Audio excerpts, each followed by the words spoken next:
नमस्कार मित्रांनो, मी पाटोळे एंटरप्राइजेस चॅनलच्या माध्यमातून तुम्हाला काही जुन्या गोष्टी सांगणार आहे। तर आज माझ्या चॅनलला 1 महिना झाला असून 80 ते 85 सबस्क्रायबर झालेले आहेत। तर जुन्या काळामध्ये 5 पैसे, 10 पैसे, 25 पैसे, 50 पैसे आणि 1 रुपया असं चलन होतं। तर आताच्या काळामध्ये पैशाची व्हॅल्यू वाढलेली आहे। पहिले या पद्धतीचं हे 50 पैशाचं असं नाणं होतं। तर आता माझ्याकडे 10 पैसे, 20 पैसे आणि 50 10 पैसे आणि 5 पैसे, 10 पैसे आणि 20 पैशाचं नाणं नाहीये, ते पहिलं सिल्वरच्या ह्याच्यामध्ये यायचं। तर मी तुम्हाला सांगू इच्छितो की आता हा जे आपलं चलन आहे, जरा जवळ घे, हा जे चलन आहे ते 1 रुपया आहे। तर हे आपलं भारताचं चलन आहे 1 रुपया। तर हे 2चा डॉलर आहे, 2चा, हे 2चा डॉलर आहे। तर हे 5चा डॉलर आहे, 5चा, आणि हे 10चा डॉलर आहे।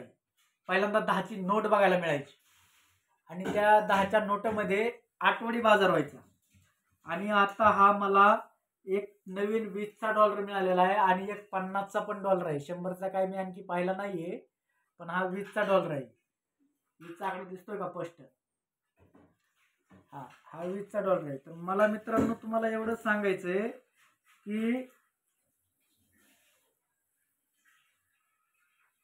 हे 5 रुपये, हे 5 रुपयामध्ये आठवडी बाजार व्हायचा आणि हे 1 रुपया आणि हे 2 रुपये, या 3 रुपयामध्ये आमच्या गावची यात्रा संपूर्ण व्हायची।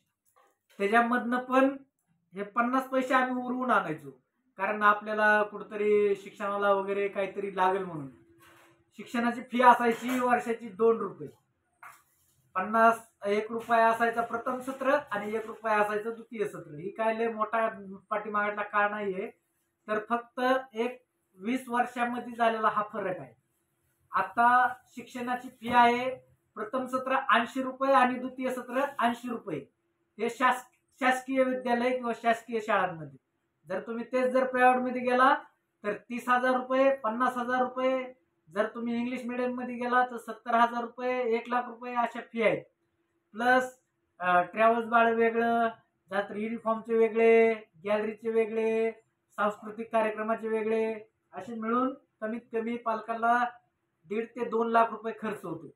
वार्षिक उत्पन्न आहे बघायला गेलं तर MIDC मध्ये माझ्याकडे आज जवळजवळ 70 ते 80 मुलं कामाला आहेत। तर त्यांचा पगार आहे 14,000 ते 18,000 रुपये। तर मी तुम्हाला सांगू एवढंच इच्छिणार आहे की पैशाचं मूल्य वाढलेलं आहे, पैसा वाढलेला आहे, पण त्या मानाने कामगारांचे पगार किंवा इतर जी गरजा आहेत, महागाई वाढलेली आहे, पण त्या मानानं पेमेंट वाढलेलं नाही। कामगाराचा असेल, मजुराचा असेल, शिक्षकांचा असेल किंवा आणखी कोणाचाही असेल, प्रत्येक गोष्टीमध्ये कंत्राटी पद्धत लागू होत आहे, कंत्राटी पद्धत लागू होत आहे। तर मित्रांनो मला सांगायचं एवढंच की पेमेंट वाढलं पाहिजे। सरकारने याविषयी अधिकाधिक लोकांना हा व्हिडिओ आवडला असेल तर शेअर करा। सरकारनं पण चांगल्या योजना आणून आपली आर्थिक प्रगती कशी वाढेल देशाची हे बघितलं पाहिजे। जय हिंद, जय महाराष्ट्र। हा व्हिडिओ आवडला असेल तर आपल्या पाटोळे एंटरप्राइजेस या चॅनलला सबस्क्राईब करा, लाईक करा आणि शेअर करा।